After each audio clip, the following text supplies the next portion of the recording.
সুপ্রিয় viewers, bike blog নয়নের পক্ষ থেকে দেশের এবং সকল প্রবাসী ভাইদেরকে জানাচ্ছি আন্তরিক শুভেচ্ছা অভিনন্দন। আবারও চলে আসছি আপনাদের মাঝে খুব গুরুত্বপূর্ণ একটি ভিডিও নিয়ে। আজকের ভিডিওতে থাকবে, আপনি একটি পালসার বাইক ব্যবহার করেন, কিন্তু হঠাৎ করে আপনার বাইক থেকে আপনি ভালো মাইলেজ পাচ্ছেন না।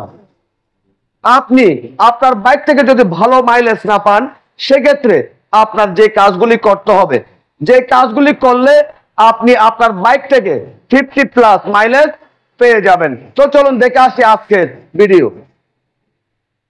আপনি হঠাৎ করে যদি আপনার বাইক থেকে যদি মাইলেজ কম পান, সেক্ষেত্রে সর্বপ্রথম যে কাজটি আপনার করতে হবে, আপনার বাইকটি নিয়ে আপনি আপনার বাইকের সার্ভিস সেন্টারে যাবেন। যাওয়ার পর আপনার বাইকের স্পার্ক প্লাগ পরিবর্তন করে নেবেন।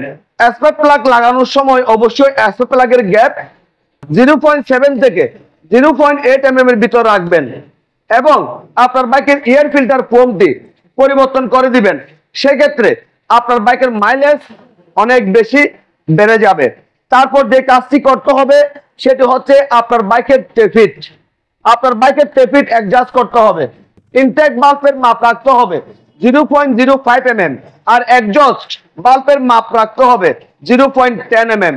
তারপর যে কাজটি আপনাদের করতে হবে, আপনারা দেখতে পাচ্ছেন বাইকের কার্বোরেটরের মধ্যে এখানে একটা ডিসিএস প্রুফ লাগানো আছে। আপনাদের কি করতে হবে, ডিসিএস প্রুফ সম্পূর্ণ টাইট দিয়ে প্রথমে ড্যাশ চুরি করবেন। ড্যাশ চুরি করার পর আপনার বাইকের মাইলেজ কি অবস্থায় আসছে এই বিষয়টা আপনি চেক করে দেখবেন। যদি মাইলেজ ভালো পান, সেক্ষেত্রে ঠিক আছে, বাইক চালানোর সময় কোনো সমস্যা হচ্ছে না, তাহলে আপনি ড্যাশ চুরির মধ্যে রেখে দিবেন।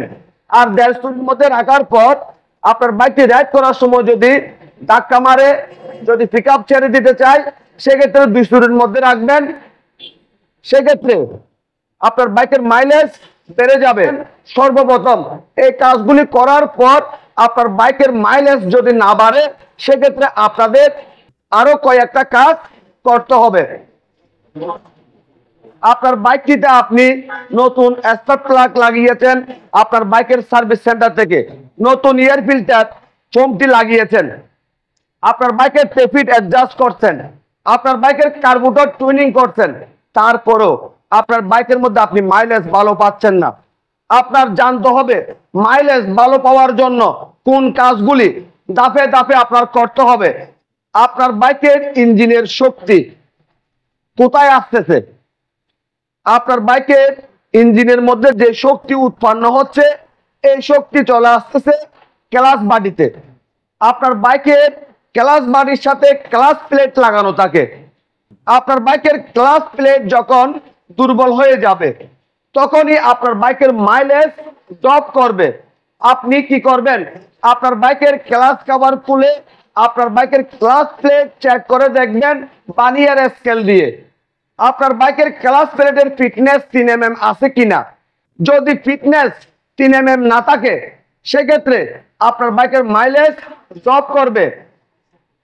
চেষ্টা করবেন ফিটনেস যখন কমে যাবে, সাথে সাথে আপনার বাইকের সার্ভিস সেন্টার থেকে নতুন ক্লাচ প্লেট লাগিয়ে নেওয়ার জন্য।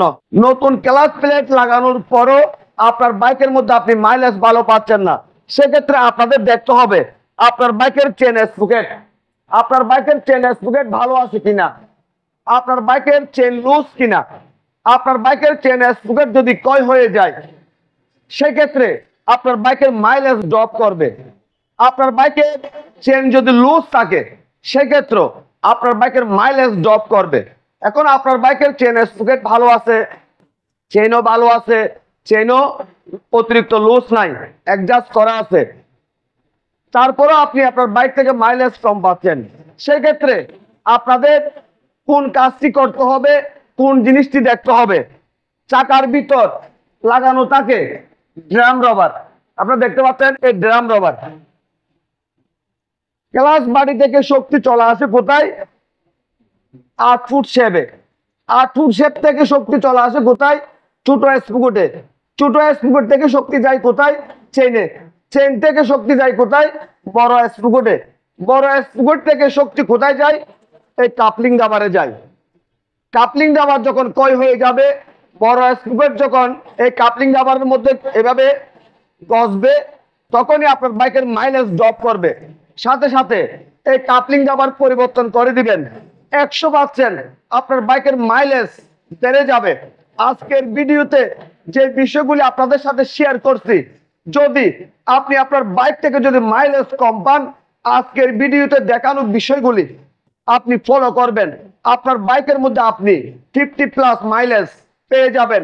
আপনাদের যদি আমার আজকের ভিডিও যদি ভালো লেগে থাকে, লাইক করবেন, কমেন্ট করবেন এবং বেশি বেশি করে শেয়ার করবেন।